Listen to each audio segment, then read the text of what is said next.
আমরা যাদেরকে নিয়ে হাসাহাসি করি কিংবা বিভিন্ন ধরনের মন্তব্য করি, আচ্ছা আমরা কি একটা বারো চেষ্টা করি ওই মানুষটার ভিতরে কি চলতেছে, কিসের অভাব তার? অবশ্যই ভিডিওটা দেখলে বুঝতে পারবেন যে এই খুদে কন্টেন্ট ক্রিয়েটর কেন কন্টেন্ট তৈরি করতেছে, কি এমন দুঃখ কষ্ট আছে তার ভিতরে। একজন পুরুষ কতটা কষ্টের বোঝা মাথায় নিয়ে হাঁটে, জীবনযাপন করে, নিজেকে একটু ভালো রাখার জন্য কি না করে। মানুষকে উপর থেকে দেখে কখনো বিচার করবেন না, কারণ মানুষের উপরের রূপ আর ভিতরের রূপ কখনো এক হয় না। অনেকে হাসাহাসি করে, আমাকে অনেক ঠান্ডা করে। আমাদের এত কষ্ট, আমাদের বাড়ি চালাটা থাকতো, আসলে আমি অনেক খুশি হইতাম। মাথায় আসলে স্যার আমার পরিবার অনেক ছোট পরিবার, আমার বাড়ি চালা বন্ধ না। আমার ফুফুতো ভাই জমি নিয়ে বাড়ি চালা নিয়ে আসি। আমার বাড়ি চালা, আমার আর্থিক অবস্থা আমার বলতে খুব খারাপ, সেটা তো বললাম। বাড়ি চালা বন্ধ না, শুধু ভাঙাচুরা ঘর আছে।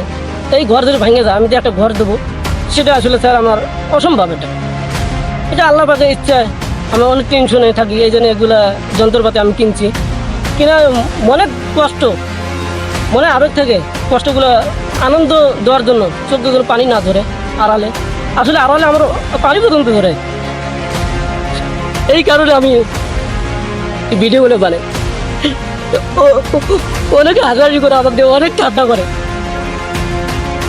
আমাদের এত কষ্ট,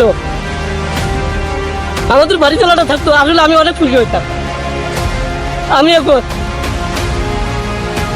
নতুন সরকার, বাংলাদেশের সকল এমপিকে আমি আবেদনকে বলছি, বাংলাদেশের যত চর অঞ্চল আছে, অসহায় লোক আছে, সবাইকে দেখতে হবে।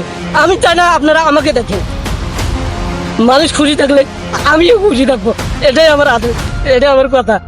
আসলে আমি মানুষের ভিতরে আনন্দ থাকি মাঝে মাঝে, এটা আমাদের চর অঞ্চলের